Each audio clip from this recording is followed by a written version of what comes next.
Hello everyone, আসসালামু আলাইকুম ওয়া রাহমাতুল্লাহি ওয়া বারাকাতুহু। সবাই কেমন আছেন? আশা করি সবাই ভালো আছেন। আমিও ভালো আছি আলহামদুলিল্লাহ। আপনারা দেখতেছেন বি কেয়ারফুল ইউটিউব চ্যানেল এবং বি কেয়ারফুল ফেসবুক পেজ। আপনাদের সাথে আছি আমি কামরুল হাসান চৌধুরী। তো বন্ধুরা, আমরা সিলেটের আঞ্জুম হত্যাকাণ্ডের গুড় কাটিয়ে উঠতে পারিনি। এরই মধ্যে ঘটে গেছে আরও একটি মর্মান্তিক হত্যাকাণ্ড। সেটিও গঠিত হয়েছে সিলেটের সুনামগঞ্জের ধীরাই থানায়। তো সেই ঘটনাটা কি আসলে সেটা আমি বলতেছি আপনার। আমি যতটুকু জানতে পেরেছি, একটা ৪৫ দিনের বাচ্চাকে তার নিজের বাবা গলা কেটে দুভাগ করে দেয় এবং তারপর সে নিজের গলা কেটে ফেলে। এটা বলতেছে ওই বাচ্চাটার মা। সোশ্যাল মিডিয়ার কাছে এটা বলতেছে ওই বাচ্চাটার মা, অর্থাৎ ওই ৪৫ দিনের বাচ্চাটার মা কিন্তু সোশ্যাল মিডিয়ায় এই কথাগুলো বলতেছে। এখন এখানে নেটিজেনদের মুখে সন্দেহের ছাপ।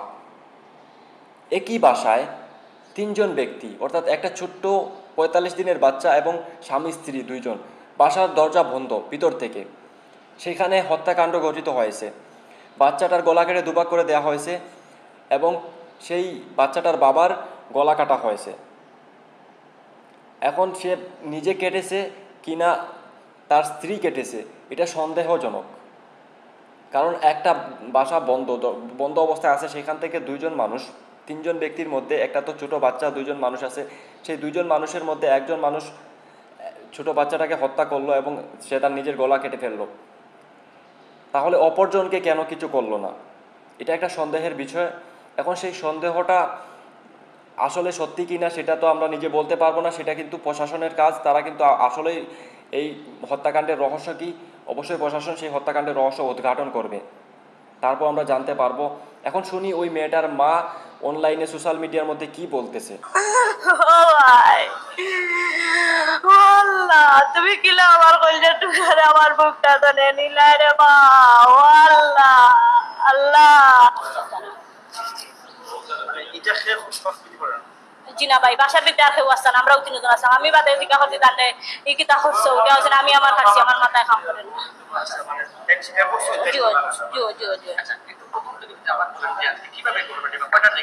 ভাইয়া 11টার সময় গাড়িতে আইসেন, আই ওটা হয়েছেন আমার মাথার বেদনা করেন। আমি আমার বোনটাই ফোন দিছিলাম, আমার বোনে হয়েছে 2 দিন রেস্ট নিতাম। ও আমি আইছি পরে আমরা জোরের নামাজ পড়ে গোসল করছেন, জোরের নামাজ পড়ছেন, নামাজ পড়ি আমরা ভাত খাইছি। ভাত খাইয়া আমরা 3 জন বাসাত 3 জন গিয়া হুতি রয়েছি। তারপরে 3 জন ঘুমাইছি। ঘুমানি বাদে আসরের 5 মিনিট আগে আমার বেবি দুধ খাই খান্দের ওটা করে দিলাও দিয়া তুমি 5 মিনিট ঘুমাই যাও। বেবিরে লইয়া আল্লাহ আল্লাহ জফিরা তোফায় বেবি ঘুমাই গেছে। তো এইখান থেকে এই মহিলাটির কথায় আমরা যেটা বুঝতে পারলাম যে তারা বাসায় 3 জন ব্যক্তি ছিল, অর্থাৎ এই ছোটো বাচ্চাটা এবং তারা স্বামী স্ত্রী দুইজন ছিল। তার স্বামী অর্থাৎ এই বাচ্চা মেয়েটির বাবা কিন্তু একজন সিএনজি চালক ছিল।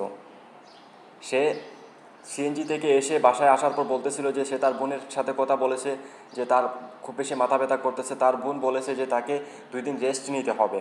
তো সে সেই জন্য চলে এসেছে বাসায় রেস্ট নেবার জন্য। তারপর কি হলো, মহিলাটি কি বলেছিল যে তারা রান্নাবান্না করেছে, খাওয়া দাওয়া করে সবাই শুয়ে পড়েছে। সবাই শুয়ে পড়ার পর কি ঘটনা ঘটলো সেটাই এখন শুনবো আমরা। আমি কইছি ওনা বেবি ঘুমাই গেছে। পরে আমি আজান হইছে, 5 ওয়াক্ত নামাজ পড়েন, আজান হইছে, ও বাথরুমের দরজা খোলার শব্দ শুনছি। আমি কইছি ওনা বাথরুম গেছে নজু করাত, তো তোমায় ডাক দিবা। এখন দেখি বাথরুমের ভিতরে আইয়া বারইয়া ও দেখুকা অনলা মারছেন 3টা ঠুমকা। আমি উঠে গেছি, উঠিয়া দেমনে দেখছি কান গলা কাটা। আমি কইছি এ কি তা করছে, উঠিয়া হইলে আমার মাথায় কাম করেন না। ও শেষ মারছেন না। আমি কইছি এ কি তা করছো, খালি মাথা দিয়ে দেখাইছেন, মাথা কাম করছে না। আগে বাচ্চার খাটছে না তান খাটছে না, আমি কইতে পারি না। আমি 3টা রুম তাই। এখন এই মহিলাটি কি বলতেছে, অর্থাৎ ওই বাচ্চাটির মা কি বলতেছে যে ওনার স্বামী ওয়াশরুমে গিয়েছিল, ঘুম থেকে উঠে ওয়াশরুমে গিয়েছিল। আবার এটাও বলতেছে যে উনি 5 ওয়াক্ত নামাজ পড়তেন। তো নামাজে এই মহিলাটি ভাবছে যে নামাজের জন্য অজু করতে হয়তো বাথরুমে গিয়েছেন। তো তখন সেই ব্যক্তি ফিরে এসে ওনাকে 3টা ঠকি মারে। তো উনি ঘুম থেকে উঠে দেখেন যে তার গলা কাটা। তখন তিনি জিজ্ঞেস করেন যে কি হয়েছে, এটা কেন করেছো? তখন কিন্তু ওনার স্বামী জবাব দেয় যে আমার মাথা কাজ করতেছে না, এরকম উনি বলতেছেন ওনার ভাষ্যে।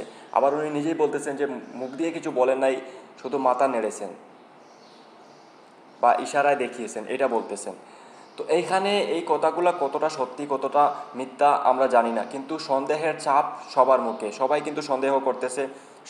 এই মহিলাটাকে, সন্দেহের চাপ কিন্তু সবার মুখে।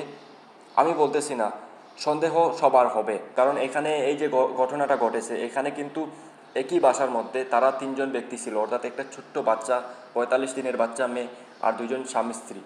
তো তাদের মধ্যে একজনের গলা কাটা আহত, আর বাচ্চা মেয়েটার গলা দুভাগ করা আছে, তো বেঁচে আছে একজন। তো এখানে বাসার ভিতরে থেকে দরজা বন্ধ, তো এখানে তো সন্দেহ ওনার দিকে যাবেই।